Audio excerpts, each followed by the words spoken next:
We are live. We are live. Welcome to college football's peek around the corner with your host, Greg Flugar. We cover everything in college football because we love everything in college football. And if you do as well, please subscribe to our channel. Smash the like button if you like our content. Share the video with your family and friends if you want to support this college football's rebel outpost, the home for the college football sickos. With a donation, help us keep the lights on and grow the channel. Just hit that $sign where you make your comment, and I'll get to super chat as quick as I possibly can. Welcome everybody into the studio, where Greg the Gold Six sits 52-47 against the spread. Come on, guys. Let's go. Let's go. Welcome into the studio that sits on the corner of Keith Jackson Parkway and Kurt Gowdy Avenue. Do not be afraid. Do not be afraid to become a legend with your comments and with your phone calls. It is not all smiles in this studio. I still am the re-elected mayor of Loserville City. It's not all smiles because my beloved Golden Gophers are looking down a barrel of a gun. We play the Nebraska Cornhuskers this Friday night. We're at home, but the line has already gone from -5.5 Nebraska, -5.5 to -7.5, like that. Why? Why do you say? Well, because all the metrics say that Nebraska is going to whoop on us, and watch any Don't watch it. Please don't watch it. The Golden Gophers are in trouble. So it's not all smiles in this studio. I want to welcome everybody in October 13th on a beautiful Monday afternoon, early evening, depending where you are in this beautiful country of ours. I want to do a roll call, and then I want to talk about what we're going to talk about on this live show. Yes, it's a Holy Smokes Theater update. But did you read the whole title of this live show? Did ya? It's college football's Holy Smokes Theater update inside Big Ten drama. So this is a whole different play. This is a whole different stage. Well, the stage is going to look the same because Mr. Mercado has to draw me up another artwork.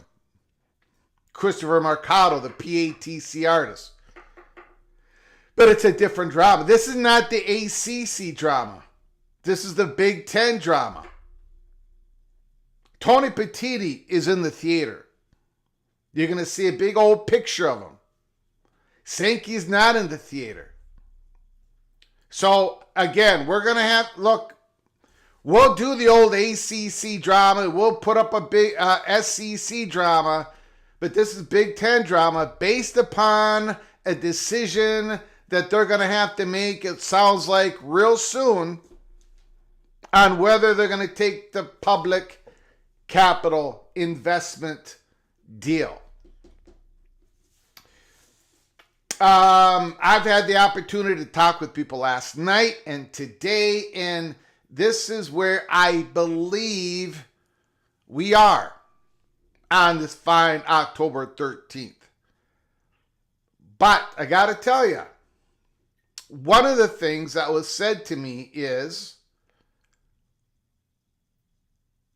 and I think they're telling me this because they don't have an axe to grind, but that ESPN doesn't really know what's going on. That ESPN, that the information leak was not from ESPN. There's a whole drama behind the drama.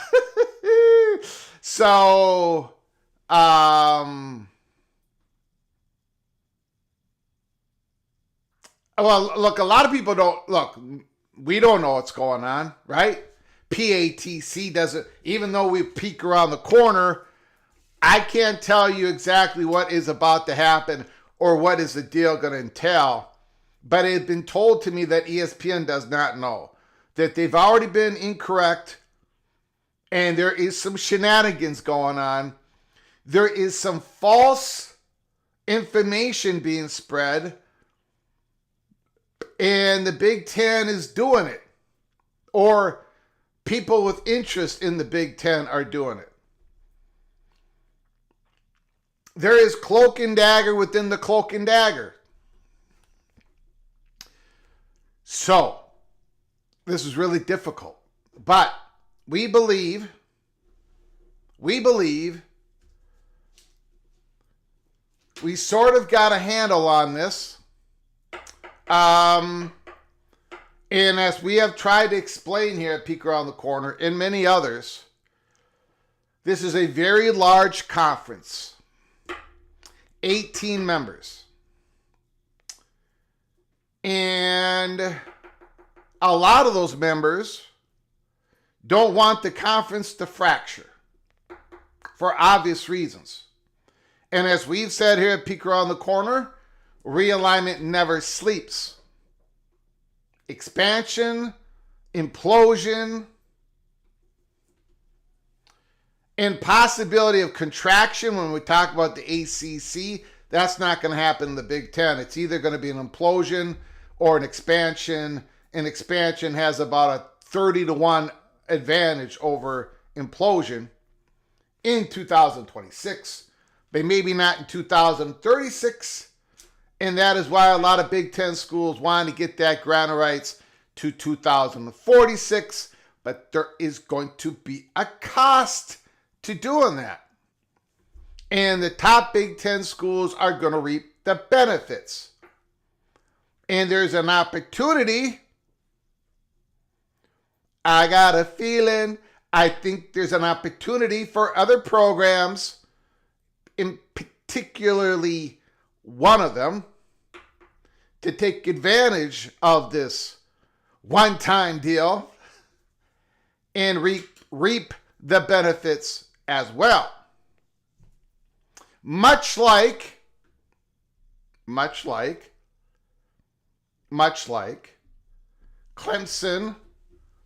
and Florida State and Miami are going to reap the benefits of an unequal revenue sharing plan in the ACC. There's going to be a few programs that are going to reap the benefits greatly of an unequal revenue sharing plan in the Big Ten and unequal stakes when it comes to the Big Ten enterprises. They're not going to be equal stakes.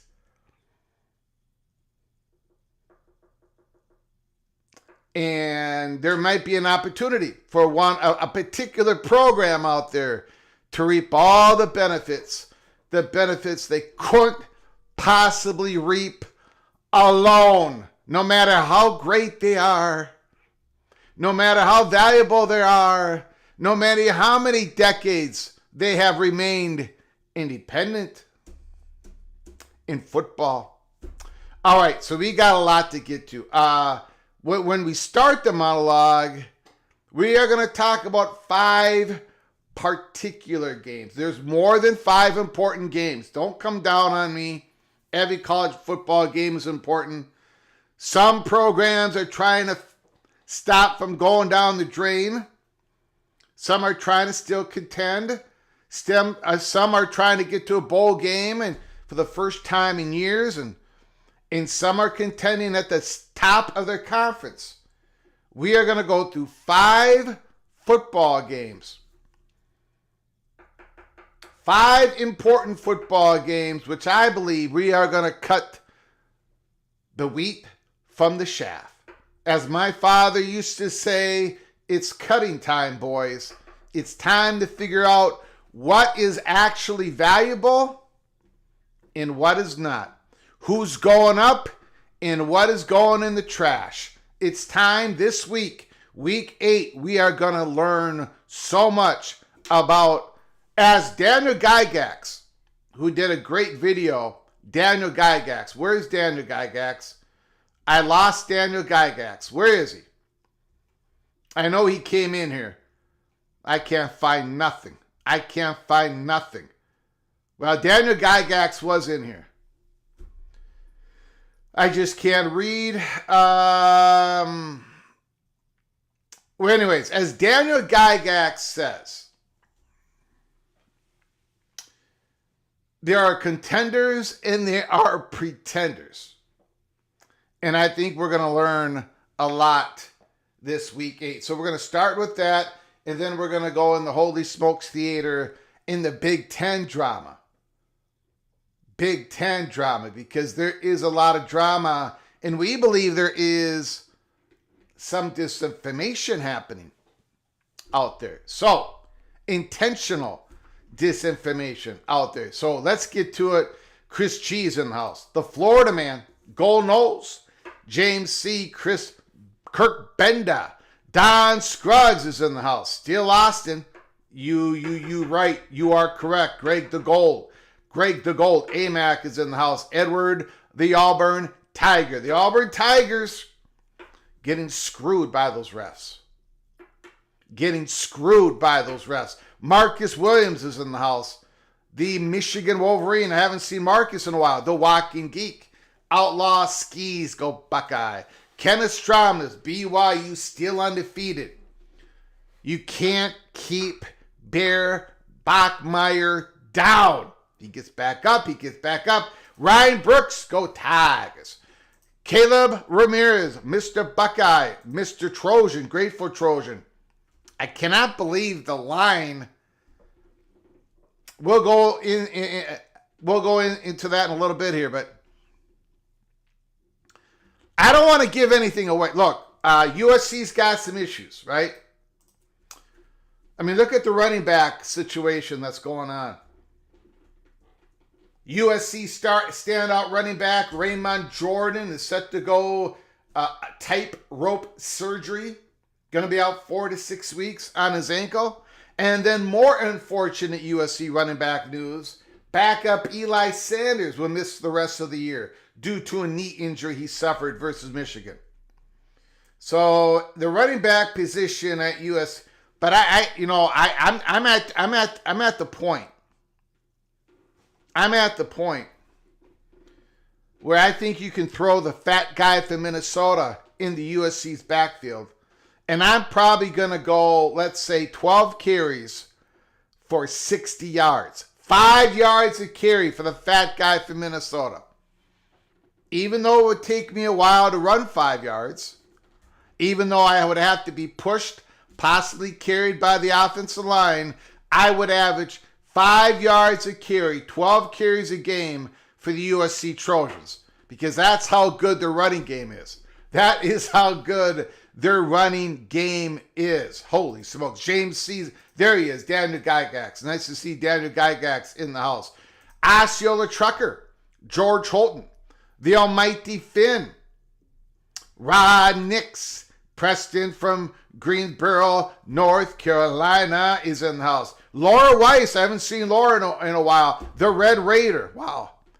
The Red Raiders are just mauling people. They are absolutely mauling people out there. Sharon Moore, is he really on the hot seat? Is he?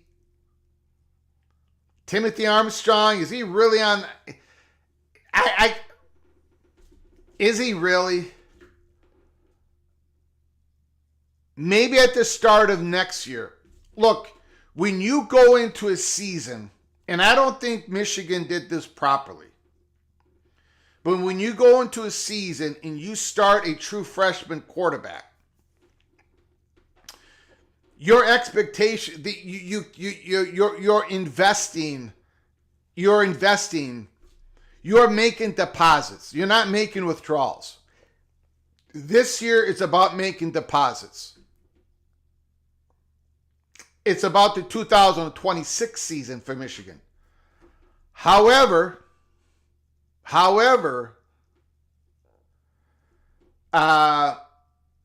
Michigan's going to have to do something to get some offensive weapons during the offseason.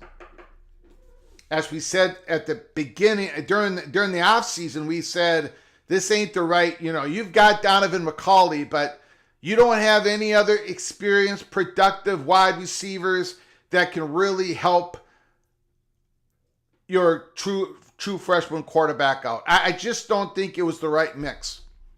My opinion. Vox Quindaro is in the house. I cannot see Sharon Moore on the hot seat. My opinion, though, I'm not a Wolverine, as you all know. I'm not a Wolverine. Vox Quindaro is in the house.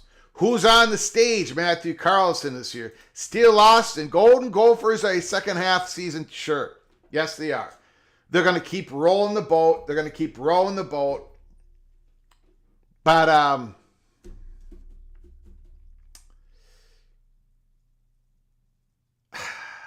they've already made like 4 different changes to the offensive line. I don't want to be Mr. Negativity. It's Monday. It's early in the week. I'll keep my big fat mouth shut. The Architect is in the house. Rod Nix is here. Expedition Greg is here. Tuffy Duffy. Michigan loses to Washington. This could be trouble for Coach Moore. Guys, come on, Michigan. Come on. It can't be this year. You cannot. You Wolverines, I tell you. Thank goodness the fat guy from Minnesota here is helped this. Thank goodness I got a studio that does not have the little brown jug in it.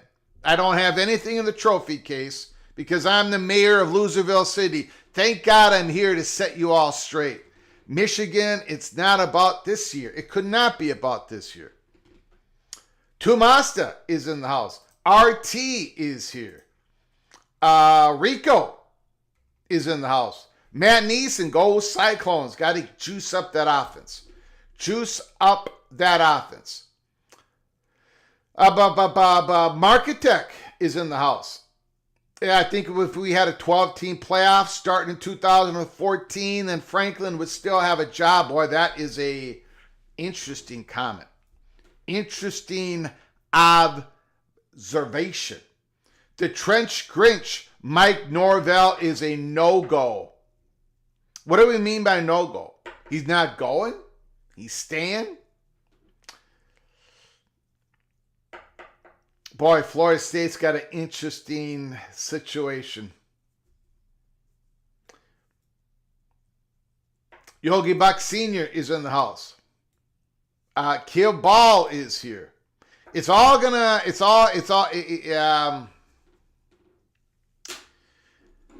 Okay.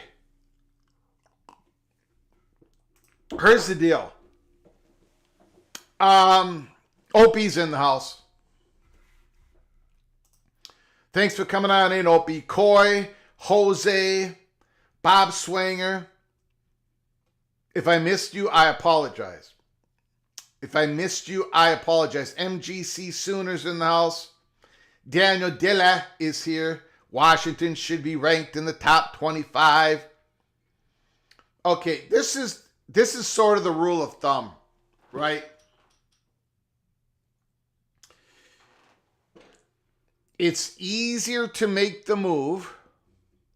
Well, it's cleaner. It's cleaner, and you can do it more quickly and more effectively to make the move on the head coach if you have an athletic director who had not hired the current coach, right? So the situation that Florida State is, it's going to be the big money people that make the call on Florida State. So you got to, it's the big money people that are going to call Alford up and say, we got the money, or we got some of the money. You're going to have to figure out the rest or whatever. But, you know, you got to make the move because you're going to lose money. I mean, yeah, Mike Norvell has a big buyout, but it's not if you don't get rid of the coach, then you're going to lose this contribution, that contribution, a little bit in t-shirt sales, a little bit in sponsorship sales, a little bit in ticket sales, and you lose a little bit. Maybe you don't lose the whole like buyout, but then you got the boosters putting in a little bit of money there, and I think it's the money people that are going to call the shots on Florida State. It ain't going to be Mark. Alford is like, this time around, I don't think he has the power.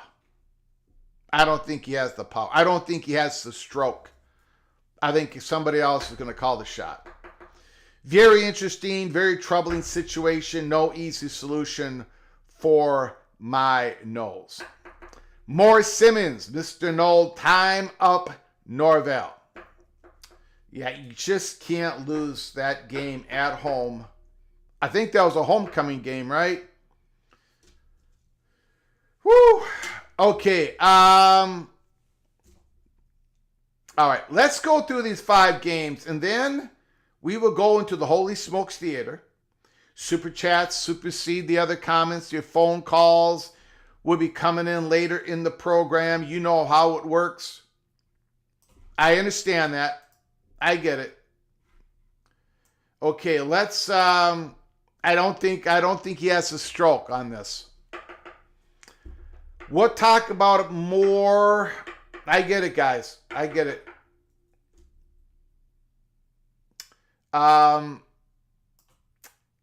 Let's talk about these 5 big games coming up this week.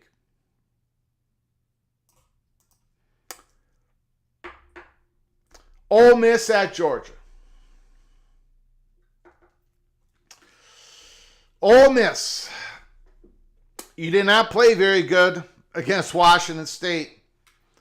I think maybe Trinidad, your third string quarterback, is coming down to earth a little bit, Mr. Chambliss. You're going on the road to Georgia, and Georgia, I tell Don Scruggs and Wendy Scruggs and everybody else, you've got a very weird team. Weird team. They never give up. They never quit. They are absolutely resilient. They've got a bunch of great qualities. They've got a quarterback who's a gamer. Even Branch is making some plays out there, the wide receiver. Yeah, I mean, Georgia's a very, very, very, very good team, but there's something wrong with it. There is, guys. It ain't like LSU offense. It's not to that level. But Georgia's not getting everything out. They're not getting everything out of that team. And they did not last year either. Last year, it was easier to recognize the issues. So you got two teams here that I'm like,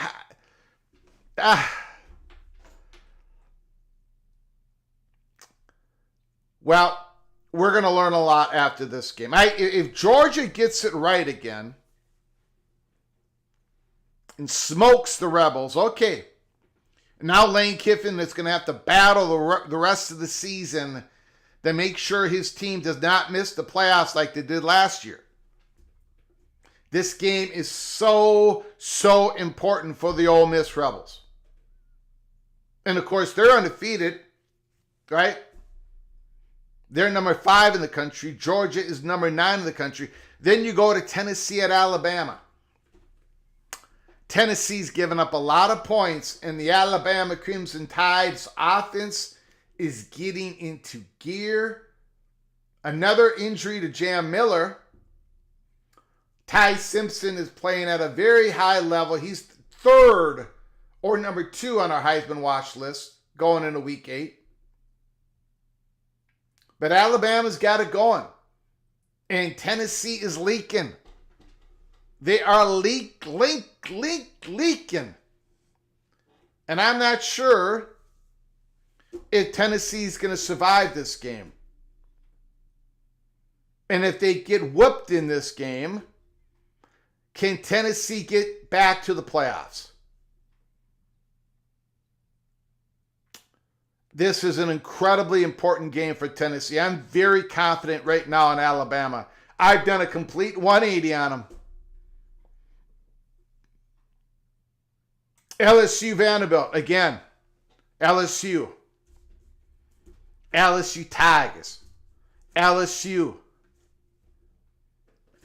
Tigers. You got to score some points, baby. You're going to have to do it. Vanderbilt's going to score in your offense. They are.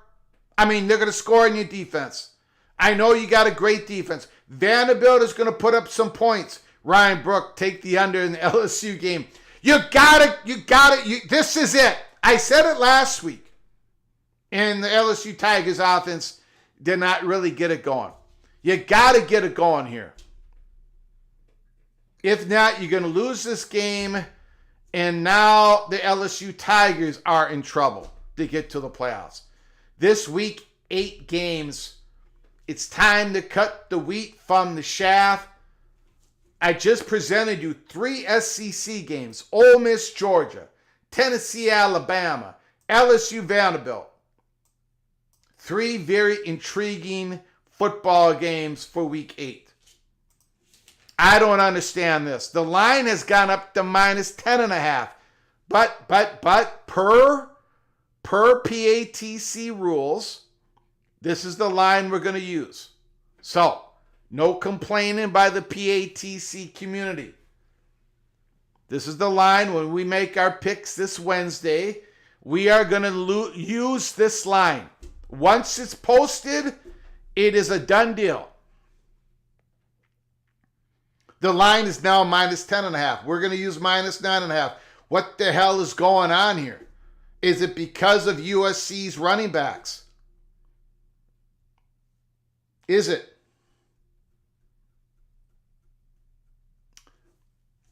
I think, well, I don't want to give away what I think about this game, but it is Lincoln Riley's Waterloo.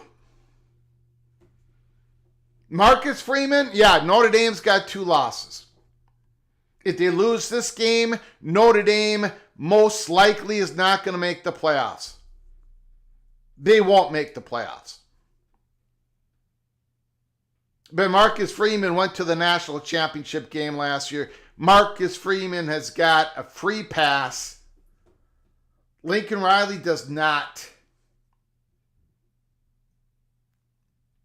The Trojans, yeah, they beat up, they won that game against Michigan.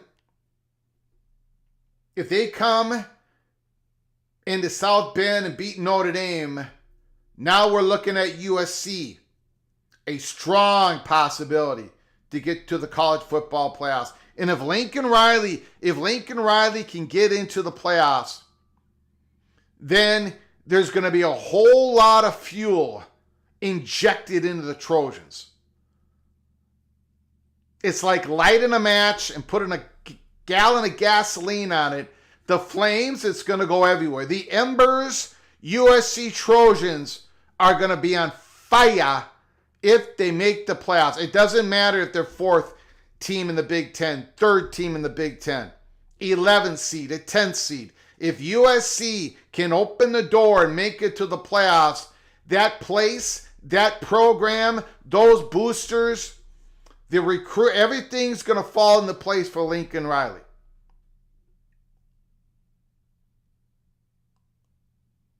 That quarterback, Jordan Maeva, he is playing outstanding football. They've got wide receivers, you know them, Lemon. These guys are freaks. The running game has been sensational. Michigan could not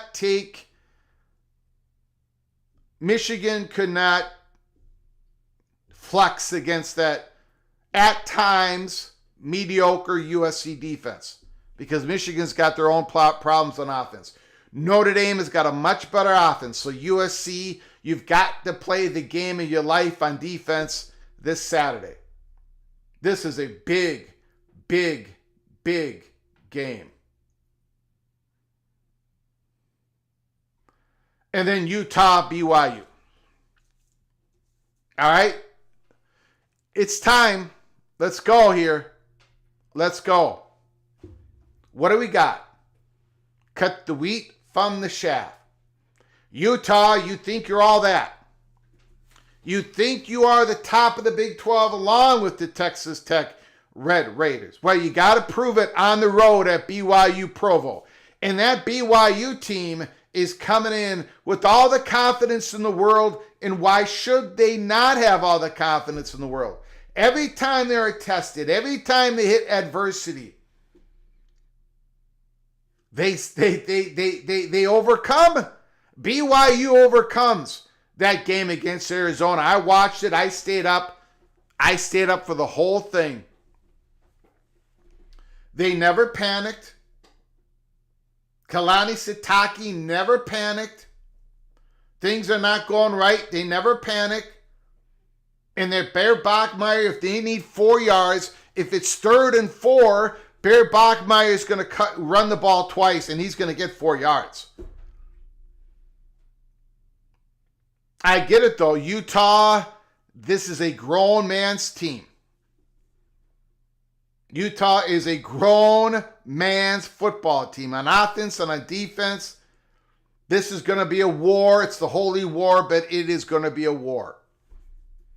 This game very well could decide who is going to contend, who's going to get to the Big 12 championship game against the Texas Tech Red Raiders. Now, I know the Cincinnati Bearcats are sitting over here going, what the hell are you talking about, fat guy from Minnesota? Haven't you seen us play? Yeah, we did. We did a watch party. Cincinnati and Iowa State. We did the whole game.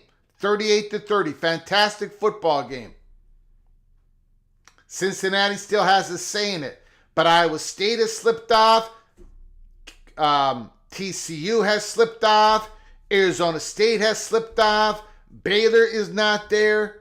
This is coming down to Cincinnati, looking over this BYU Utah game, and then Texas Tech is reigning over all. This is a monster of a game.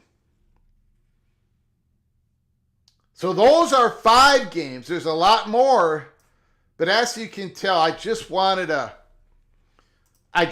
talk some football here. It's time to cut the wheat from the chaff. Ole Miss, Georgia, Tennessee, Alabama, LSU, Vanderbilt, USC, Notre Dame, Utah, BYU. Okay, now let's go into the Holy Smokes Theater.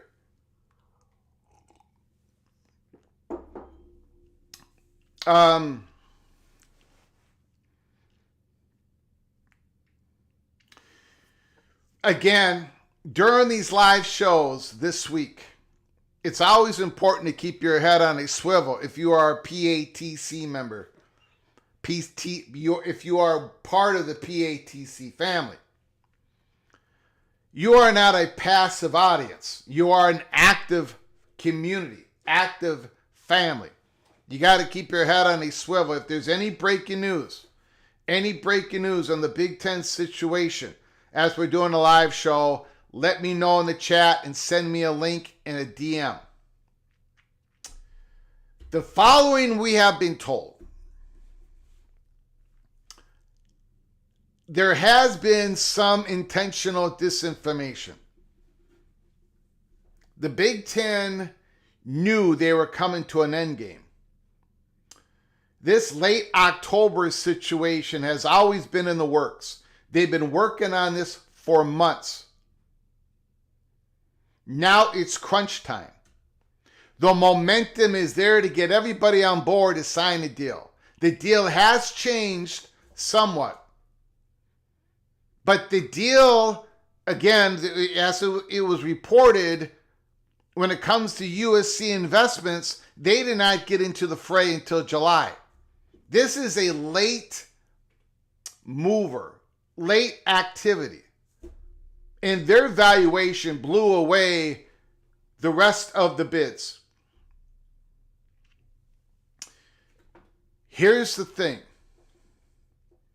As we said before it was reported, we said the one hang-up is that they believe $2 billion wasn't going to be enough. Well, we're at $2.4 billion, 10% stake, a valuation of $24 billion of the Big Ten. This is now what we are being told. This is all important before we go into the theater, because this is affecting the Holy Smokes Theater quite a bit. What we are told here at Peek Around the Corner is that everybody's fine with the structure of the deal. There is no real hang-up. Now, they may be completely wrong. There may be 18 presidents and their legal counsels and their advisors, and the Big Ten has consultants, and the commissioner. All of them might be wrong. This might be a horrific situation that the Big Ten is going into.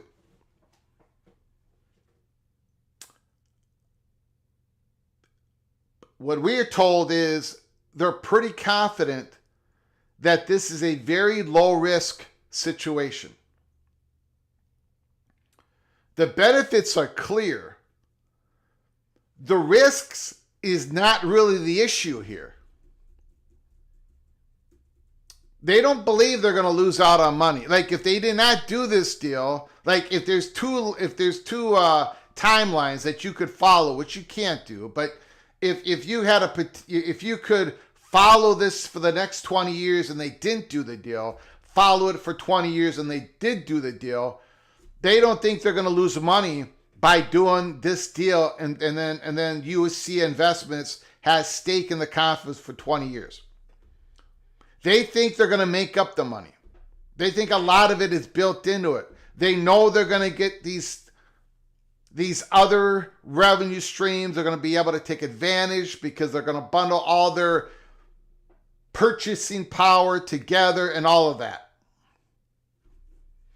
So the risks that is not the part that could stop this. It's not about the risks. What could stop this is the benefits. In other words, this is what we're being told. You can do whatever you want with this information. We're being told that this was reported in public, that this all happened at a late date. This started in July, this UC investments.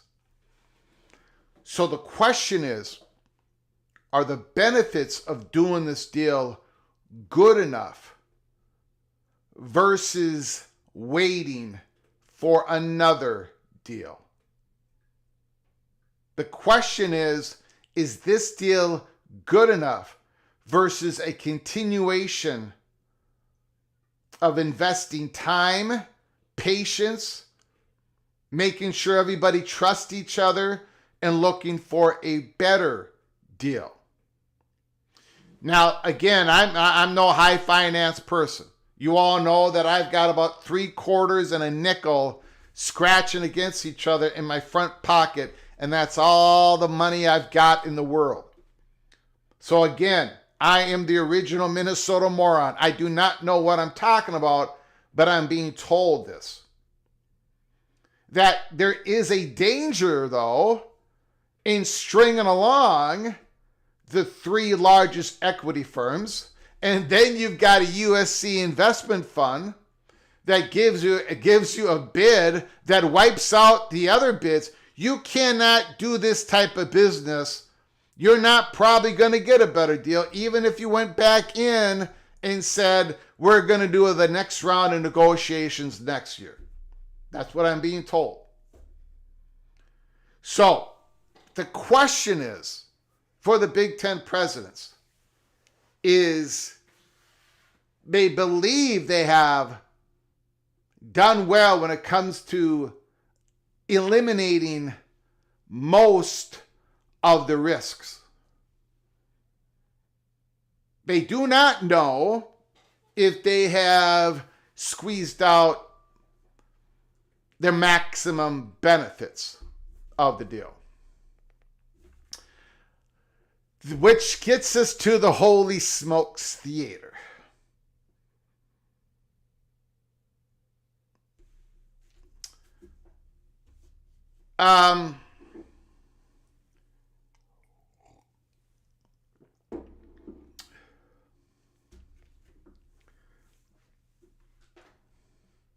No, I'm not, Jay Chapman. I'm not ready for that game. I'm not ready for that game.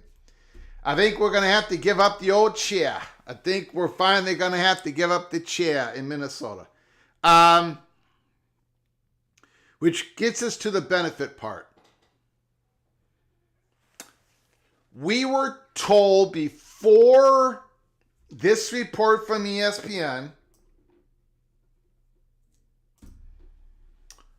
again,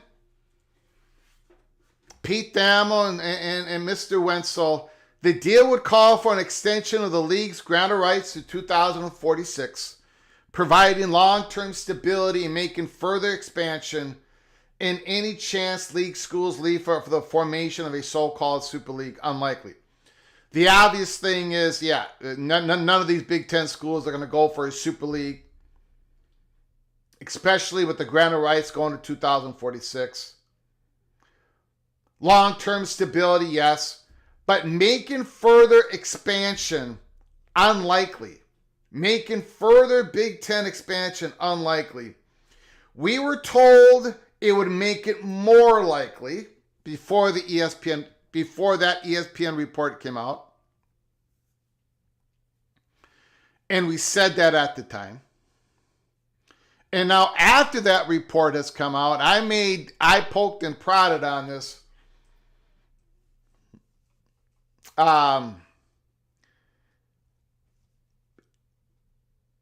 They already said that is incorrect. It's going to make expansion easier for the Big Ten.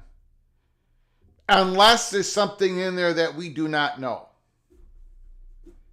Unless there's some sort of verbiage in there that we do not know, but ESPN does know. And that's the question I had. And I was told ESPN doesn't know what the hell's going on. Their reporting has been wrong, and it's been wrong by design because the Big Ten, the ESPN kind of got screwed with there when it came to who was really the head, who was really out in the lead to get this type of deal and other information, especially about the money. But whatever. This is going to make it easier for the Big Ten. This is going to be setting up where the Big Ten, where Big Ten programs, it's going to be tiered. Everything's going to be tiered. Based upon historic and current performance and current and historic viewership and all these other things, but it can change over time per performance and viewership, but everything is going to be tiered. The stakes in the Big Ten enterprises are going to be tiered. It ain't going to be dramatic. It's not going to be what you call, it's going to be more like a little bit of a flat tax, not a progressive income tax. It's not going to be crazy tiered, but it's going to be tiered just a little bit. And over time, over 20 years, that makes a difference. The stakes are going to be tiered. The media payouts are going to be tiered. You're going to be able to eat of more of what you kill in the Big Ten going forward. Because of that, it's going to basically come down to, is the Big Ten, when they're looking at the Big Ten enterprises, when they're looking at potential deals, it's going to be a for-profit organization, the Big Ten enterprises. They're not going to be nonprofit institutions. They're going to be bundling up, just not their media rights when that happens again, but their sponsorship rights, their logos, fields right, their jersey patches right. When they go internationally, they're going to be negotiating international deals as a bundle, as a one unit. It's all going to be done with Big Ten enterprises. In that Big Ten enterprises, there's this UC fund, investment fund. Okay? That fund is going to be giving out $2.4 billion at the very beginning of this deal. But it's going to be giving out more money in and around 2037, as it's been publicly reported. The lifetime of this deal is not $2.4 billion. It's going to be more than $2.4 billion. It's going to reach above $3 billion if the deal happens. That's based on the 18-team combination Big Ten valuation. If you bring more teams in, the valuation of the conference naturally is going to go up. Even if you dilute the slices for the, and they're not going to be diluted. But let's just say you did not have this tiered stuff. Let's say you just brought in two athletic programs, two universities that made the entire pie bigger, but if you sliced it up equally, they would dilute the slices, right? They make them smaller. But in this case, with these different tiers of stakes in the Big Ten enterprises and media payouts, schools can come in and not dilute anybody's slices, but yet increase the total valuation of the Big Ten. They can come in at the very top. They can come in at the middle. They can come or near at the bottom. the trick of this is UC valuation. The Big Ten media partners valuation and the Big Ten presidents valuations of the Big Ten candidates, they're all basically gonna have to be in line with each other. This is not just about the media partners and the presidents anymore. You've got UC Fund Investments. UC Fund Investment is given $2.4 billion and over more of $1 billion later on, 10 years from now. They are banking on the Big Ten growing and growing and growing and growing and growing in valuation. They're banking on they're going to make a whole lot of money. UC Investment Fund is banking on the fact that in a couple of years from now, they're going to be making $240 million a year in their stake, which if you put out for 20 years from now is much more than $2.4 billion. And part of that growth is going to be conference expansion. Getting schools in, being able to help whatever they're trying to do at Big Ten enterprises. So, we completely disagree. Everybody that we talk to completely disagrees with ESPN's reporting. I will come on here. I don't know if it's going to be tonight, tomorrow, whenever we get this, whenever it comes down on high, when it is reported the Big Ten makes this deal, and somewhere in the fine details, it comes out and says, the Big Ten shall not expand because UC Fund will not increase payments, blah, blah, blah, blah, blah, right? Then I'll come out here and I'll say, I take the L. But I don't think that's going to happen. If a school like Florida State gets an invite, or then let's just say they're in deep discussions with the Big Ten, and the Big Ten goes to the Big Ten media partners, and they say Florida State's going to get so much money, and then they go to the UC Investment Fund. For UC Investment Fund, they keep their 10% stake, which they're going to want to keep their 10% stake. They are, guys. They are. They're doing this to make money. They think this is a good deal. They think the Big Ten is going to continue to grow massively. For UC Fund Investment to keep their 10% stake, they're going to have to kick money over. They're going to have to say Florida State is worth 120, 130, whatever that is. And then that money, some of it goes to Florida State, maybe all of it goes to Florida State, maybe some of it goes to the Big Ten Conference, maybe some of it goes to the Big Ten schools, but money is the grease that greases the skids, right, for further expansion. I'm using Florida State as an example. So, let's go into the theater.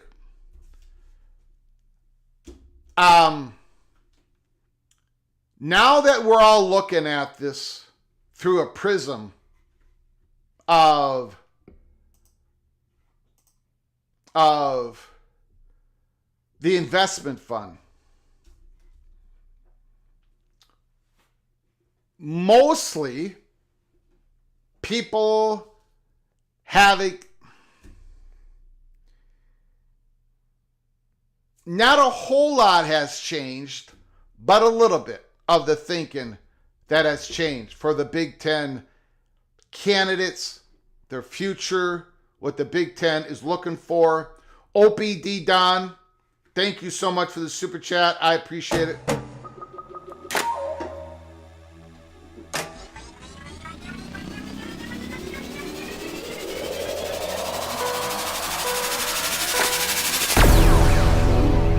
OBD Don, if the word is yes, and I believe it is yes, does this make Oregon and Washington whole? I don't think so, but they're going to get closer to whole.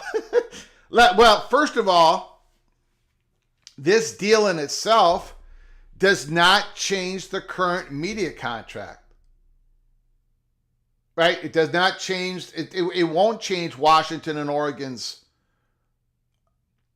what they're getting. That is our belief. We could be wrong. Maybe they're going to tier this up in which Washington and Oregon are both going to get more and other schools are going to get less. But the media pie is not growing here. The media pie is not growing. It's staying the same. The infusion of cash, though, Washington and Oregon are probably going to get more than most of the Big Ten schools. So they're going to make it up in that way. A lot of it. Not all of it. But again, we don't really know, Opie. Maybe it does make them whole. Maybe they adjust the media rights. But this is the whole media rights tier, mostly, I believe, we could be wrong, is about the next media rights agreement. Negotiations. But we don't know that. But yes, it gets them closer to whole. And maybe it does get them whole. It just means that other people are going to make a little less. But thank you, Opie. Thank you for the super chats. Thank you so very much. No question it's going to get them closer to whole. Because they're going to make more. That investment, and Opie, I'm thinking it's going to be quite obvious. Like, it has to be part of the reporting of who gets what, right, in that investment. That one time, not one time, the first time cash infusion of $2.4 billion.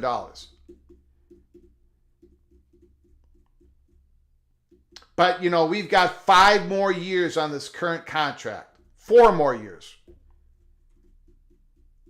So, I think it gets Oregon and Washington closer. I'm not sure it gets them the whole. Thank you, Opie. Thank you so much for the super chat. Thank you for leading us off here. I very much appreciate it.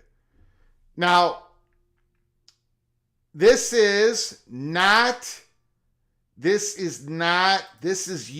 Investment Fund. Yes, this is not really about California. We've been told this over and over and over again. This is not a bribe. This is not going to get California Berkeley into the conference. California Berkeley might end up in the conference someday, but this deal doesn't get it done. This is UC Investment Fund. Jaip Singh. I forget the rest of his name. He is the leader of the UC Investment Fund. He's from Canada. He has, I guess he has done a brilliant job with this portfolio. He's doubled the UC investment wealth since he's been there for like 10 years. But this is not a tie-in to the UC Berkeley. Not a tie-in. In fact, when we go in the Holy Smokes Theater, you're not going to see California. They've never been in our Holy Smokes Theater. Does this help with the Berkeley Big Ten chances? Thank you for the super chat, Daniel Gygax. We don't think it helps them. Now, Moen,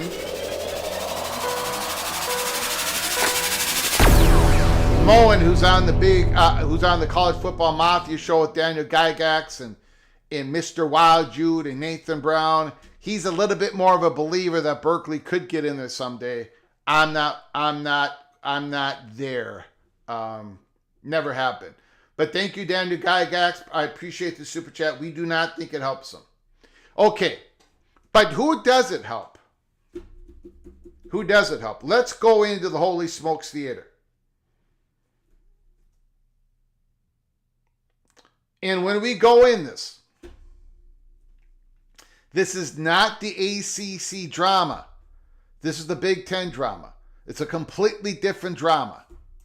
Okay? Completely different drama. This is not for Southeastern Conference interest. Big 12 interest. This is the Big Ten. This is different. You got Yormark standing there. I mean, not Yormark. Petiti standing there looking at everything. Okay? These are the schools that we've had in the Holy Smokes Theater for the last month. Even before the UC Investment Fund news came out, but with one exception, and that is Stanford. We've got Stanford over here on the side, and we'll get to that in a moment. So Stanford has made it into the theater. They're not on the stage, and they're not in the front row.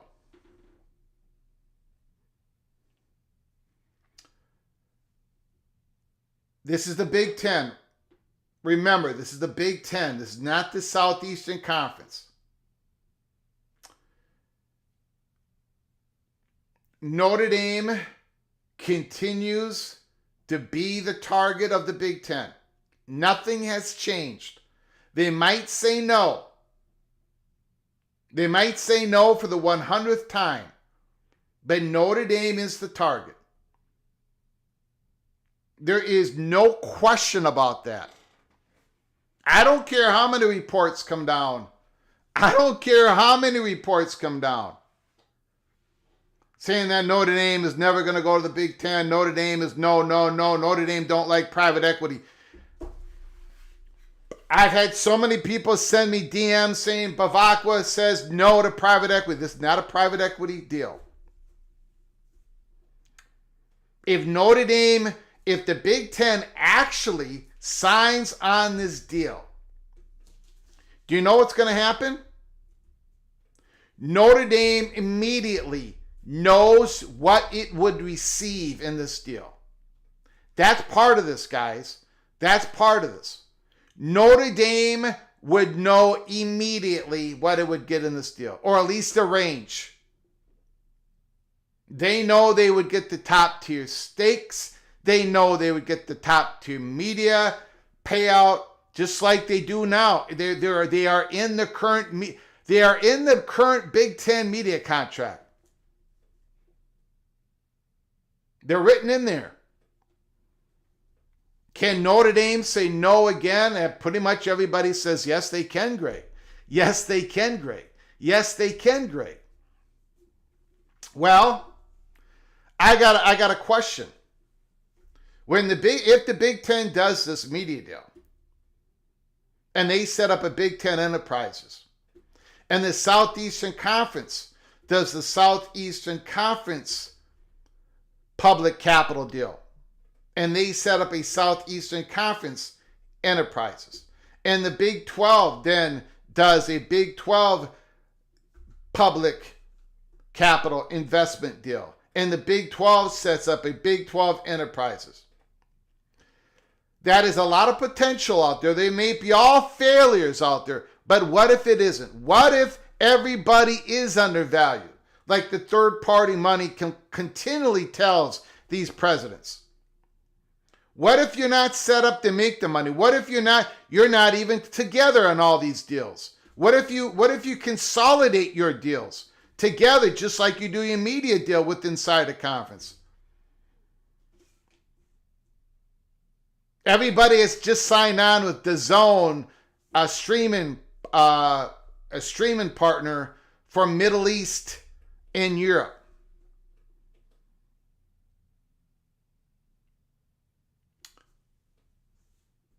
What if Notre Dame says no to the Big Ten? Everybody else does their deals.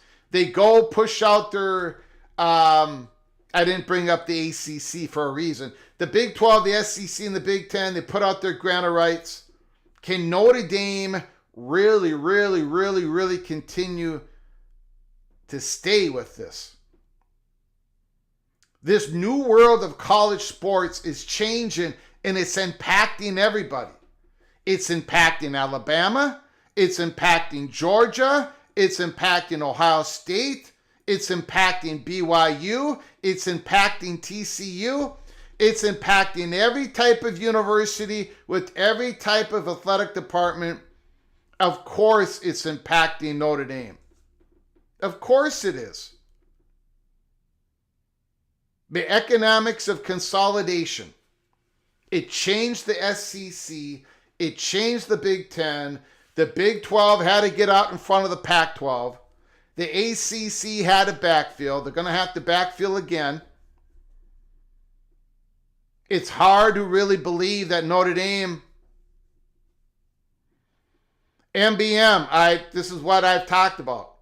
I'll get back in the theater in a moment. Thank you for the $5 holler. As we said at the beginning of this program, we do not think that reporting is accurate. We're going to find out. As I put it up on here, the deal would call for an extension of the league grant of rights to 2046. This is Pete Thamel. Providing long-term stability, making further expansion unlikely. Everybody that we talked to do not understand why that was in the report. They don't get it. Why would it make it unlikely? More unlikely. Why is there something in the contract, the wordage, that would make this more unlikely? Expansion.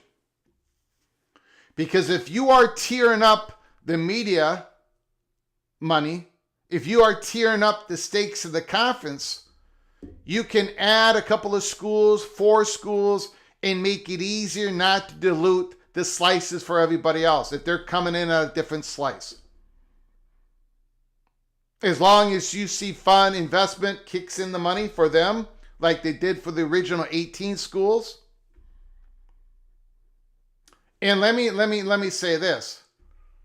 If there was something in the contract with UC Investment Fund, something in there that made expansion less likely, I don't think the Big Ten would be doing this, guys.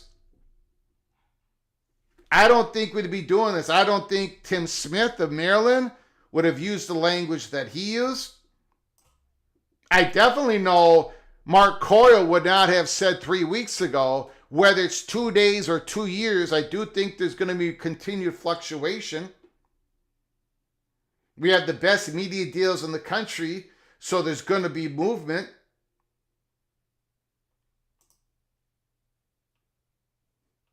Coyle expects the Big Ten to expand at some point. These athletic directors are not going to be using that type of language, in my opinion, when they have been in the midst of these UC Fund Investment. Remember, that took off in July. Those discussions took off in July. And according to public reports, that basically it kicked sand in everybody else's eyes. It was much the bigger and better deal for Big Ten. So when Mark Coyle, when Tim Smith, when they're talking about this when they know about the UC Investment Fund. They know that the Big Ten could possibly, Mark Coyle would not have used that language if he thought that the Big Ten's public capital deal would stop further Big Ten expansion. In our opinion, in everybody's opinion, except for ESPN. Thank you for the $5 holler, MBM. Again, if we are wrong, I'll come up here and take the L. But everything we've heard is no. Expanding the conference is part of expanding the growth and future revenue streams and all that. Okay, so Notre Dame, as we've talked about, is the number one target. That doesn't come as a surprise. North Carolina, Virginia. All discussions Everything I hear, everything since June 5th of 2024, June 15th of 2024, when we did the live show, North Carolina, if you take Notre Dame out of it, North Carolina is the Big Ten's number one target. It's the Southeastern Conference number one target. We don't believe that has changed. Even with the UC Investment Fund, that was one of my primary questions. If the Big Ten does this deal, does that change their number two target of North Carolina behind Notre Dame? The answer was no. And Virginia is the one that is tied to North Carolina's hip. So that is why North Carolina and Virginia remains on the stage. Now, this is where things changed. We're talking Big Ten here. We're not talking Southeastern Conference. If I was talking Southeastern Conference, this would not be the setup. If we were talking Southeastern Conference drama, Clemson and Florida State would not be in the front row onto the right side. We would have Clemson right under North Carolina. In other words, Clemson would be on the same level as Virginia and North Carolina. And Florida State would be nestled close with Clemson. This is different.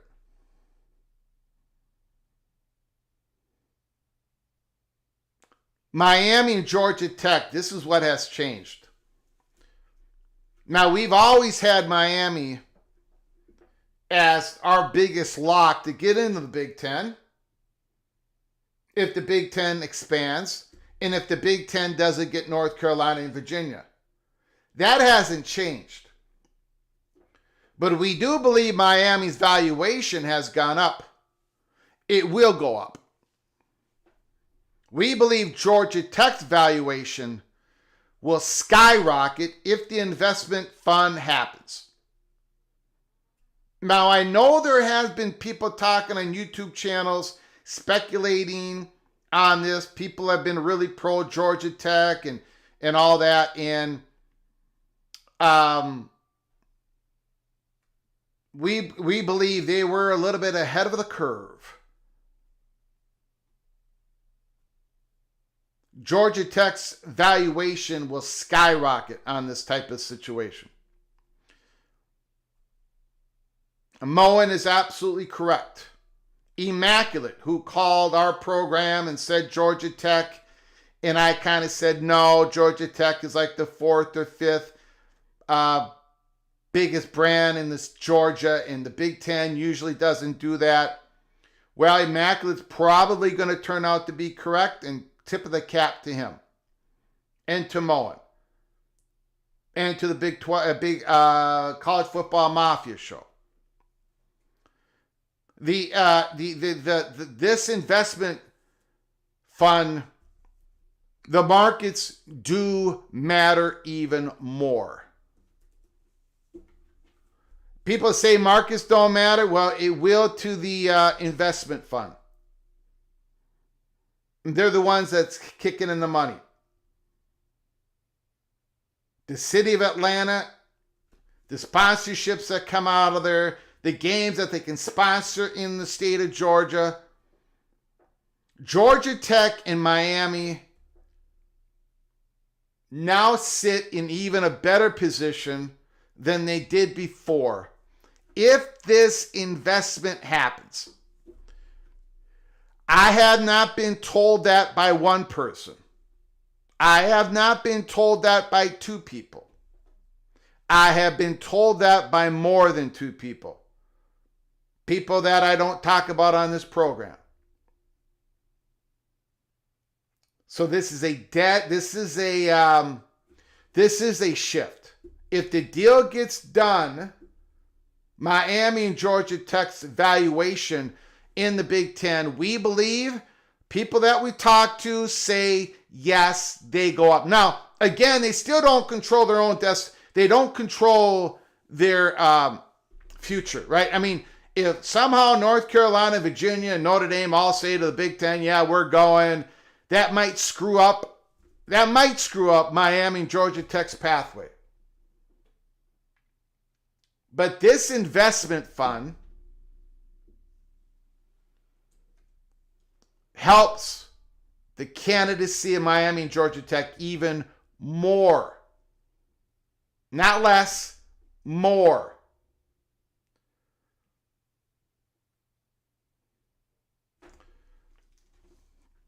Florida State and Clemson. When it comes to the Big Ten drama, it is very interesting to us.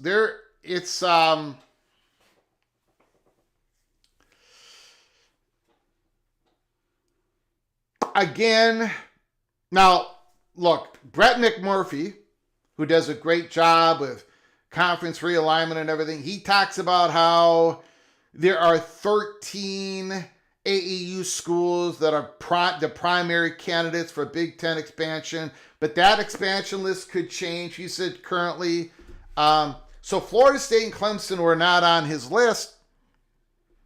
But I got to tell you, here at Peek Around the Corner, Clemson, we know. Now, you can throw this information out if you want. It's up to you. It's up to you.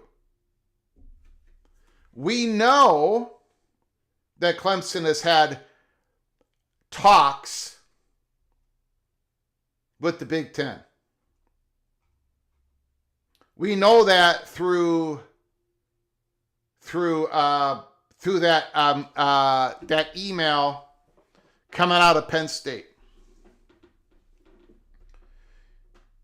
And we know that Florida State have been talking ever since that ACC settlement. So there's also something else that is going on in the Big Ten. And I really don't know how to capture it. There's something going on that doesn't even have to do with this possible big news of the investment fund, UC investment fund. There's something else. There's going to be some other different structure of the Big Ten besides the Big Ten enterprises. We don't know what that is, or at least there's a great potential of it. And we're being told that a Florida State and a Clemson, of course, they have incredible value, football brand value, that they might be helped by this vehicle when it comes to the Big Ten expansion. So, again, if you look at it, if Notre Dame says no, if North Carolina, Virginia goes to the SEC, but the SEC only does a small scoop, well, now you're looking at potential of Miami, Georgia Tech, Florida State, Clemson. It could happen. We definitely have Florida State and Clemson on our Big Ten candidates, and we have them in the front row. There's something else that is going on. We don't quite know what it is. It's not being speculated in the press, but we know there's something happening. A different structure when it comes to Fox, them handing over some things, we really do not know. Now, what if the SEC does the big scoop? We think they're going to do a big scoop. That we believe that. We might be wrong, but we believe the SEC is going to do the big scoop. We believe the SEC has not been talking to Goldman Sachs for months not to do anything, especially if the Big Ten pulls the trigger. The SEC is going big, ladies and gentlemen. They're going big. They're going absolutely monster.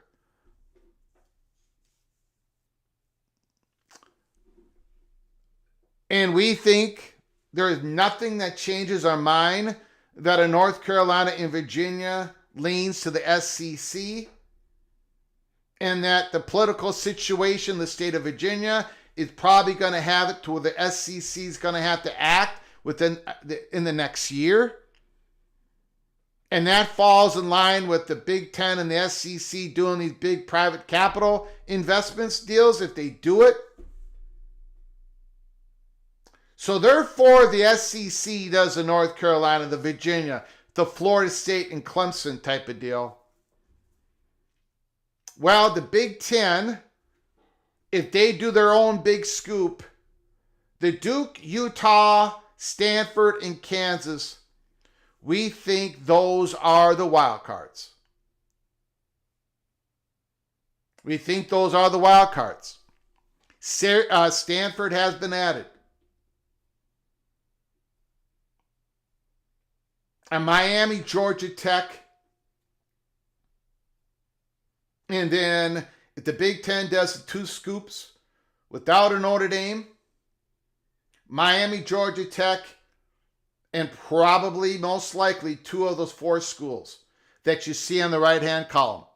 That is what all the discussions that we've had, and there are more and more are coming.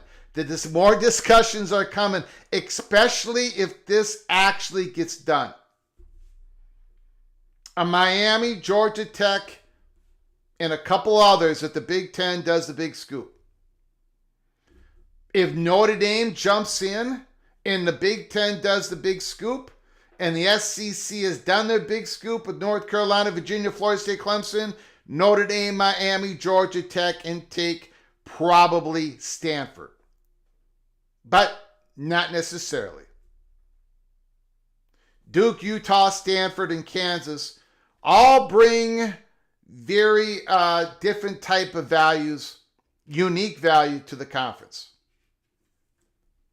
And I think they're pretty obvious for everybody who's watched this program.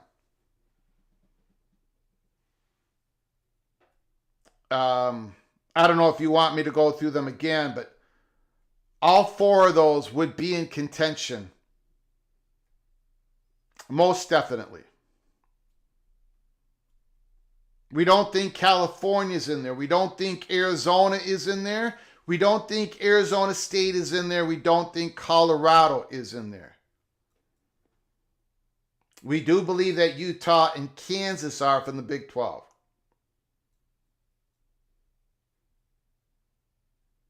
Duke is a type of university, if the Big Ten, Duke is the type of university that this tiered payout system works. Like if Duke got in the Big Ten, it would increase the value of the complete conference, research, everything. It would be a big brand in basketball, increase the Big Ten network. It would do a lot of things. And if Duke would come in at a lower level to not dilute the slices, Duke is the candidate that is built perfectly for what the Big Ten is building. Kansas, the same, a little bit less when it comes to certain items, but yes, Kansas is the exact same as Duke. I'm not the exact same, but you understand, the same type of candidacy. Utah would be an internal Big Ten political move to add another school out west. Utah with a purchasing power. That state has a great purchasing power. The medium income. The income of Utah.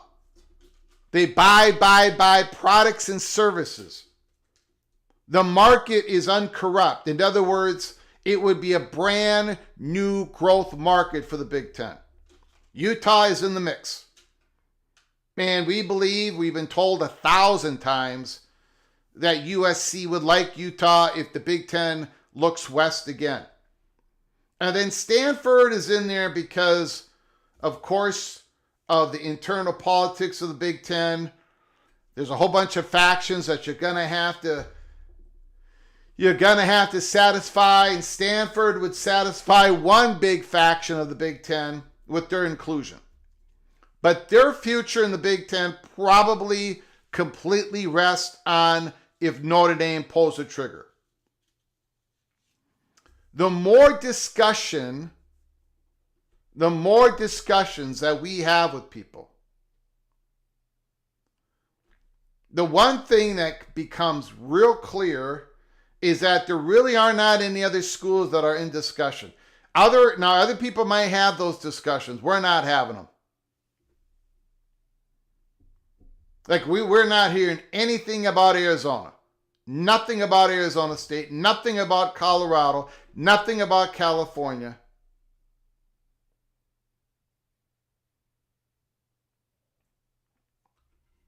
The one main point, though,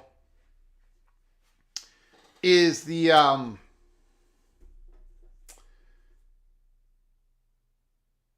is ESPN's reporting that it makes it less likely.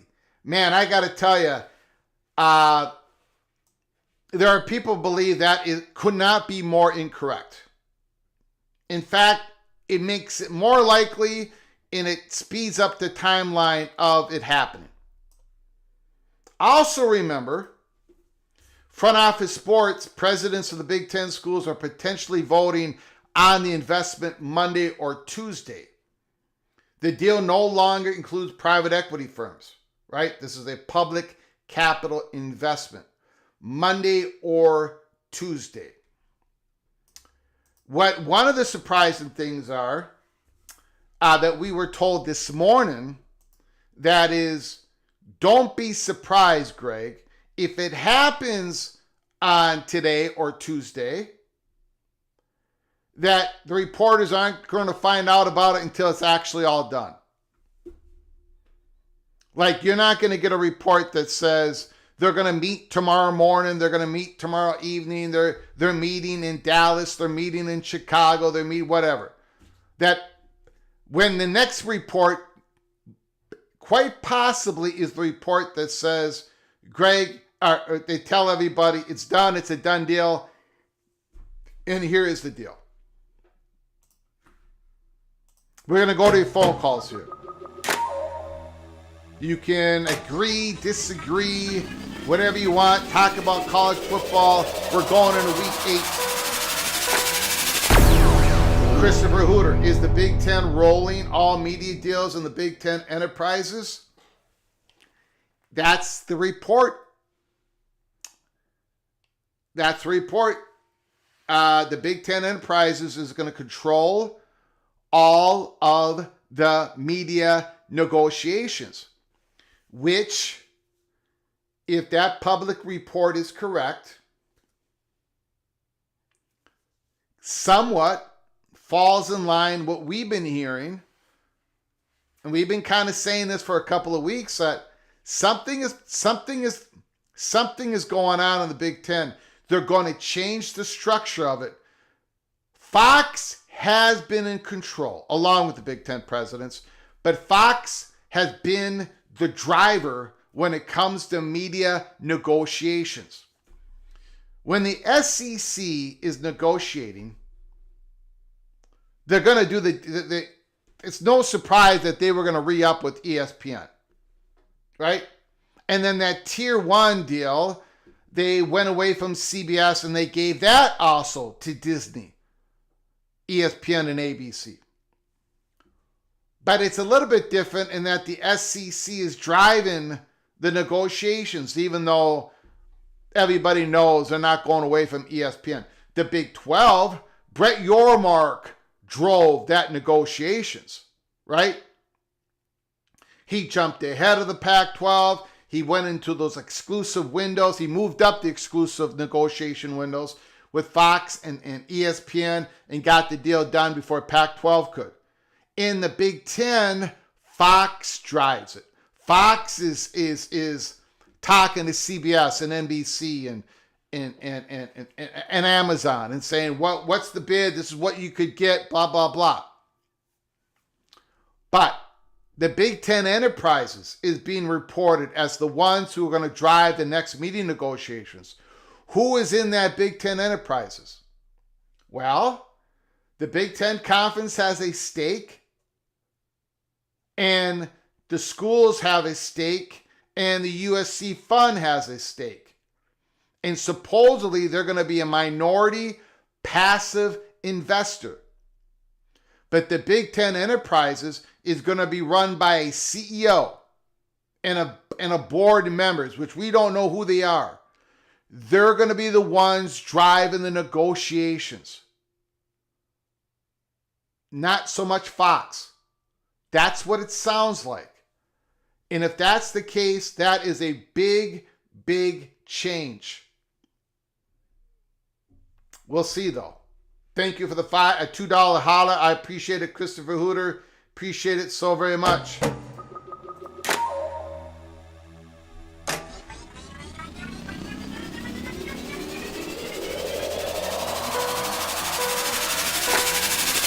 Essex talks. Rutgers. Wait.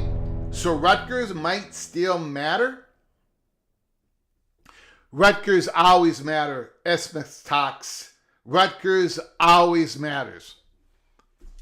You always matter, my friend. I appreciate you $2 holla. I appreciate you being a member of our program, of our family. Thank you so very much, Mr. Rutgers. Yeah, Rutgers always matters. Come on. Come on now.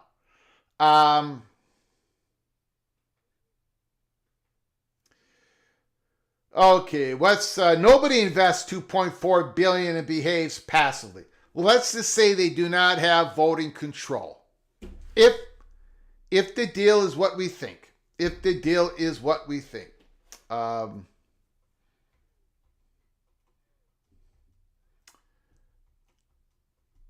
me go through some of these comments.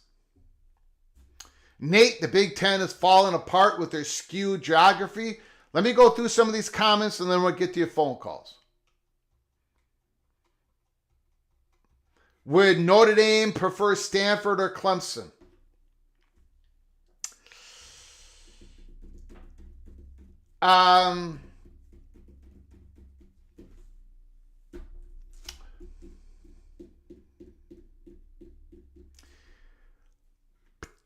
Probably Stanford. But it depends, right? Like I had one person tell me saying, well, basically Notre Dame wants to make sure that they play one game out in California a year. Right? Because that is where a lot of Notre Dame Fighting Irish fans are. They want to go where their fan base are. They want to be in Chicago. They want to be in the East Coast. They want to be out west. They got fans everywhere. And I had one person tell me, if Notre Dame really wants Stanford, what the Big Ten should do, and probably will do, is tell Stanford, well, you got USC as a permanent rival, and you can play Stanford in your non-conference games when you have USC at home. Just do it that way. And there's a lot of people who don't think Stanford's going to go to the Big Ten. That's why I did not have Stanford in the Holy Smokes Theater. But we've got them in there as a wild card, along with Duke, Utah, and Kansas. So if Stanford gets in because Notre Dame says we're going in, but Stanford has to come with us, the Big Ten will acquiesce. But I don't know if Notre Dame is going to make that call anymore.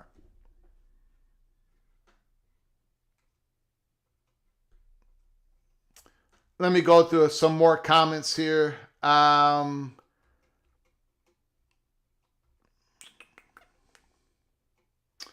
Florida State might be Franklin's dream job. Woo. James Franklin at Tallahassee. That might work. That might work. That might work. Big Ten needs some of those basketball schools if they are decoupling. Denver and Phoenix are just small towns. No, they're big towns. They are. Now, Denver, Colorado, basically is looked upon as Minnesota. It's the same type of market size. Colorado is not the university that Minnesota is. Colorado is a very good university, AAU, but it doesn't do the research. It's not quite in Minnesota. Colorado is a pro-market state, professional sports, same as Minnesota. Basically, Colorado is a warmed over Minnesota. And there are a lot of Big Ten people. There are a lot of people in the Colorado that have moved to Colorado from Minneapolis to Chicago. And there's already a Big Ten segment fan base in Colorado that watches Big Ten, which is good. Utah is a different candidate than Colorado. Utah is not so much a professional market. And Utah has its own island of consumers. And it's a sport heavy state. And when Utah plays, BYU fans watch Utah games and vice versa. That happens a lot. But the market is very pro national advertisers. And so Utah is in the mix. Utah is in the mix. I get it. I get it. Look, BYU fans are not going to think Utah is on the candidates list. I get it. I respect it. That's just the way it is. But we know that they are. Well, we've been told that by quite a few. We said that they were before Brett McMurphy said it in public.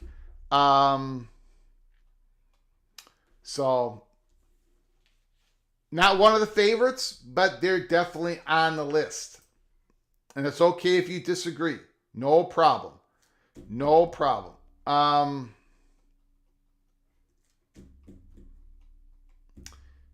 Colorado has never had a majority of residents who were born there. The Big Ten will expand with or without Notre Dame. I agree with that. About 6 months ago, I would have hesitated in saying that. When is Bob coming on? Tony, I'm 52 and 47. I went 10-3 last week. This weekend. 10-3. I'm 52 and 47. Greg the Gold has arrived and he's not going anywhere. Okay, we're going to open up the phone lines.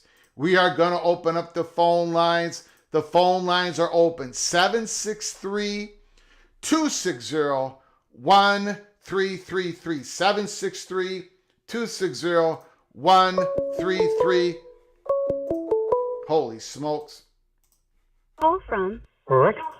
Rick, can you hold on for just one moment? Sure. I apologize. I screwed something up on my computer. As you know, the host of the show has some competency issues. Hold on one second. I screwed this up. I cannot go on any longer without fixing this. By the way, the Little General was in the chat room. Little General, Maria Hernandez Garcia, I'm sorry I did not see you in there until it was too late. Thank you for dropping in. The moderator, the one who rules with an iron fist. Okay, hold on a second. 5 more seconds, Rick. 5 more seconds. Which is going to turn into 15 more seconds. Hold on. Okay.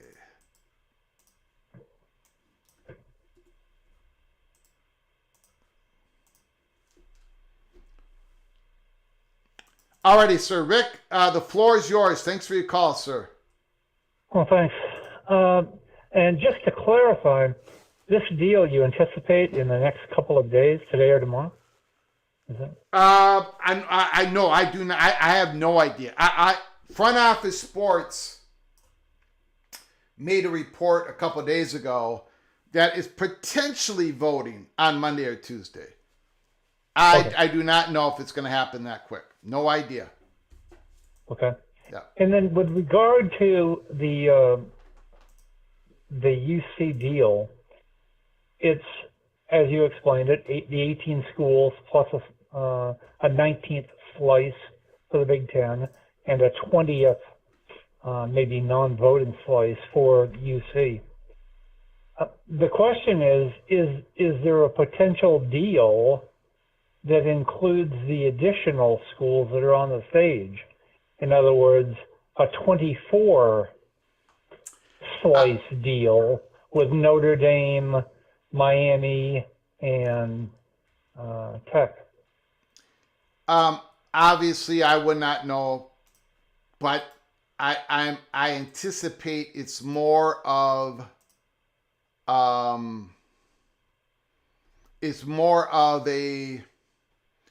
this is the procedure, the process that we would go through to evaluate these candidates, and this is what the investment fund would do. I mean, I think that's all set up, and I think there's numbers attached to some of these programs. I really believe there's no way they're doing this and they don't have a number attached to Notre Dame, right? And they probably have a number attached to some other schools. But I don't think there's a set, like, I could be wrong, Rick, but I'm not anticipating there's something written down where it says, if we, investment fund, you have to go to, if we do this, if we want 6, you have to do the 6, this is the money, blah, blah, blah. I don't think it's that deep. Maybe it is, but I don't think it is. I just think there's probably an understanding of what would happen if the Big Ten, if let's say a Miami would say, we are interested, we're willing to pay the exit fee of the ACC. Possibly some of your investment money could help, maybe not, whatever. We understand that we would be 70 cents on the dollar, 80 cents on the dollar, 100 cents on the dollar when it comes to the media rights, whatever that deal is. And I think there has to be some acknowledgement, if this deal gets done, if we want to expand the conference, this is how we proceed, and a general understanding of how some of these schools are evaluated currently right now. That has to be part of this. There's no way it can't be part of this, because conference expansion, it might happen, it may happen, but happening is a big part of the conference growth in wealth. I mean, the Big Ten is a wealthy conference. It would be less wealthy if they would not have expanded past the 12th school. It's obvious. It's really obvious, guys. The new markets, the new consumers, the new this, the new that. Yeah, maybe a slice gets diluted for a little bit, but it has to be part of this. It has to be. Another reason why I don't think the ESPN reporting is correct. But go ahead, Rick. Yeah, and then with regard, I think it was Opie's Super Chat, I think what could possibly get Oregon and Washington the more money is if this deal goes through, and then let's say next year Miami and Georgia Tech were added, that would necessitate a addendum to the media deal they currently have, correct? Mm-hmm. To increase money, because obviously you're bringing in Miami and Georgia Tech, so the media deal money would go up, and that could be money that could go to Washington and Oregon, not money from Absolutely. Okay, so yeah. Go ahead. The point being that I'm sure, I feel with great confidence, the Huskies and the Ducks are advocating wildly for the addition of schools to the conference. Because it behooves them. Yes. Yeah, and I think Penn State is now as well for different reasons, but yes. Oh boy, Penn State. Yeah. I hope they thought out who they plan on getting in there.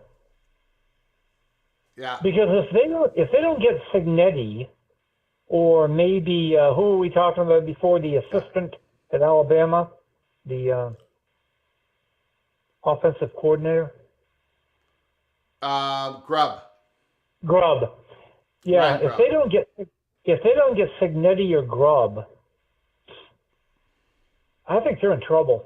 I think this is a mistake. It's a dangerous life we lead, and Penn State is it's I mean, I can think of a whole bunch of schools that should be on the phone with Franklin's agent right now. mm-hmm. God. yeah. You know? The guy wins 10.5 games a year. Yep. Okay, thanks for taking the call. You got it, buddy. Appreciate it. Beautiful call, Rick. So I want to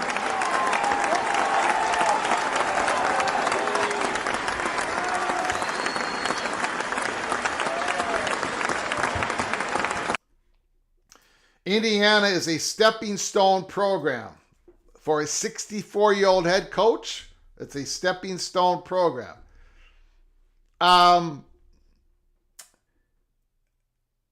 So SMU, right? SMU. They offered the ACC a bunch of money. I mean, a bunch of money because the pro rata, right? The pro rata that ESPN would have to give to the ACC if the ACC expanded per the contract between ESPN and ACC.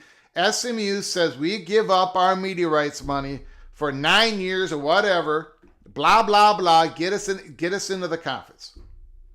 That greased the skids. Stanford and California going 30 cents on the dollar, and plus everything else they add to the conference. That greased the skids. Now, Florida State didn't want it. Clemson didn't want it. North Carolina didn't want it. They've got other plans, but everybody else said, sure, but we need to take that money. We need to take that SMU pro rata money. California, Stanford, we need to take 70% of that pro rata money. We'll spread it around. Right? Well, this multi-tiered media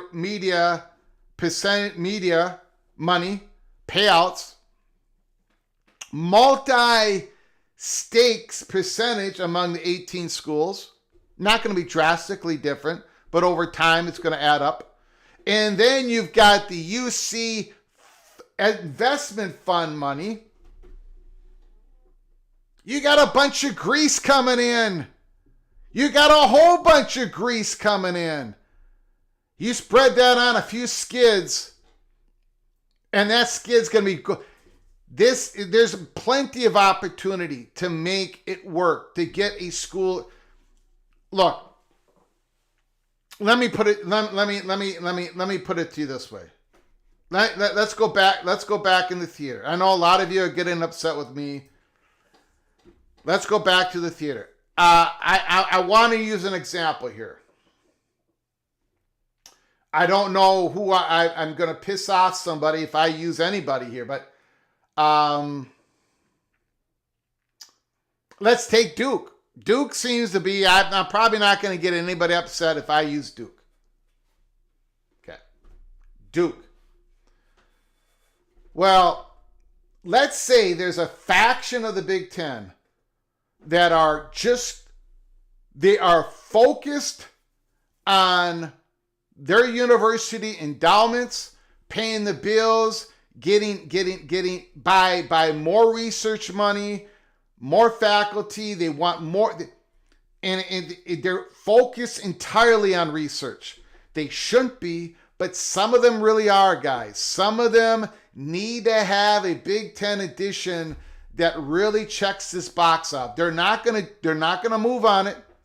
Washington and Oregon, God bless the Oregon Ducks, an incredible brand, but they were not coming in without Washington. It wasn't happening. Washington, an incredible, good brand, incredible school. You were not coming in at that time without Oregon. It was the blend. If you're looking at this investment fund and the Big Ten enterprises and going international, and I mean, Duke This is how a Duke would get into the Big Ten. Even if they only have 24,000 people at their football games. This is Duke's possible moment to get to the Big Ten. This is their environment. Now, I don't have them going to the Big Ten. But, that might change and we'll see. But this is the environment. This is the structure that would get Duke, because Duke could come in and say, we'll be the SMU. You don't have to give us, you give us 20%, 20 cents on the dollar when it comes to the media money. Give us a 4.62% stake, while most of the middle programs might be getting a 4.82% stake, whatever those numbers are. This is how you would get Duke in without diluting people. But yet this would be best for Duke, best for the Big Ten, best for Big Ten enterprises. So that's just like one example. You can use them for most of these schools, all of them. That's why this is SMU on steroids, or SMU with more than one option, not just the pro rata money, but the investment fund money and the enterprise stakes percentages. That's why if this deal happens, we do not agree with ESPN's reporting. And if we turn out to be wrong, you know what we're going to do. We're going to come out here and take the big L. But, geez, everybody we talk to says, no.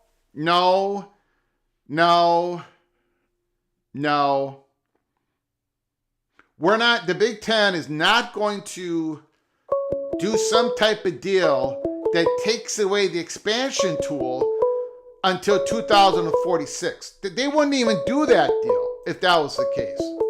We'll see. Call from Ben. I'm sorry, I did not get the name. Ben. Vin, thanks for calling, sir. I appreciate it. The floor is yours. Yes, you may have talked about this before, but do you think West Virginia has a realistic chance to join the SEC again? Well, that depends. I don't think they're in the big scoop, SEC big scoop scenario. But, okay. The SEC, excuse me. But if the SEC goes to 24, it's a possibility. Okay. And by the way,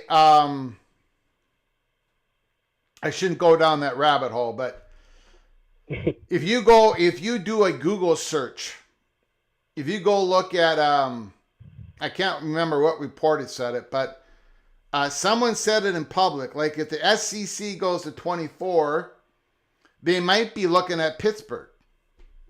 Oh, okay. Pittsburgh is the one, how do I say this? Pittsburgh is the one university, and we've been told this as well, that's in a Big Ten state, not a Big Ten school, but a Big Ten state that is most likely to be taken by the SEC. If the Big Ten goes down south and takes a Georgia Tech and a Miami, Pittsburgh would be kind of an interesting take by the SEC if they go to 24.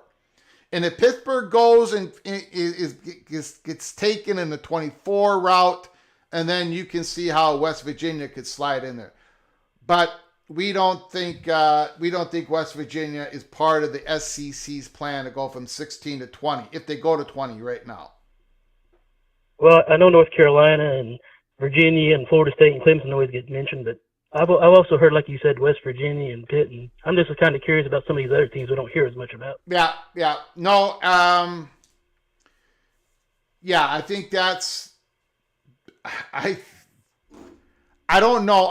We're going to have to get through this big scoop, and maybe we'll see. That's the best answer I can give, but the old Pittsburgh, yeah, go ahead.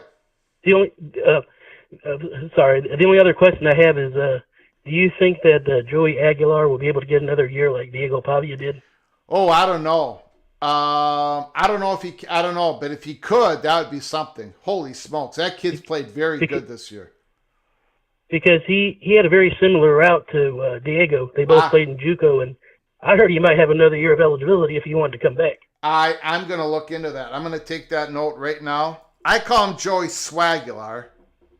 Yeah, that would be that'd be very interesting because he's played very good this year. And right now he's under a lot of pressure because that Volunteers defense hasn't been stopping anybody. So Aguilar has to kind of throw a perfect game right now, but especially going in against Alabama. Yeah, I like Tennessee, and it seems like when we get a good defense, we don't have a good offense, and then when we get a good offense, we can't get a good defense. That's true. We can't ever seem to get on the same page. That's true. You are correct, sir. Absolutely. Because Joey reminds me of Hendon Hooker when we had him. Yes. Yep. Big play guy, big play quarterback. Kind of once in a while it gets very dangerous. Kind of take risks where he shouldn't.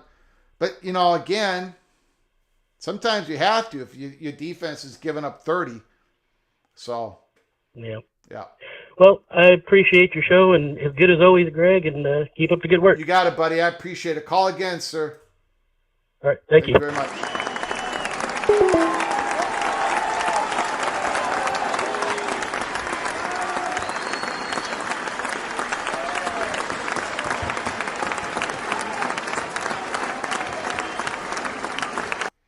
Great call. Absolute great call. We got a super chat.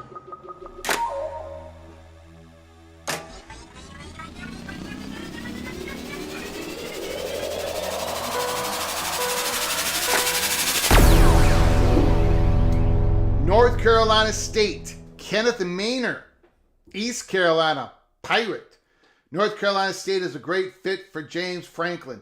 Doreen will be gone, and the fan base will be thrilled with a 9-10 wins a year, easier path to the playoff. Now, North Carolina State would have, of course they'd be interested. Would James Franklin be interested in North Carolina State? Well, you laid out a couple things. The fan base would throw him a parade if they ever did get to the playoffs. Nothing against North Carolina State, but James Franklin is probably going to have a better opportunity. And North Carolina State's a really good opportunity for a lot of really good up-and-coming coaches. But James Franklin, yeah,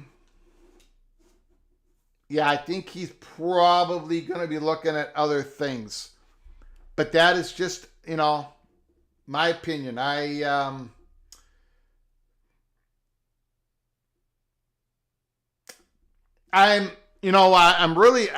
really do not see a Big Ten fit for James Franklin.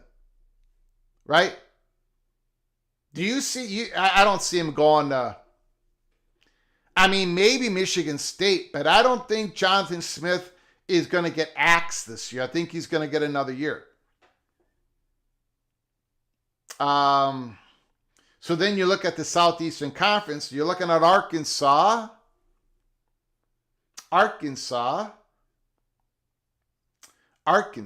So,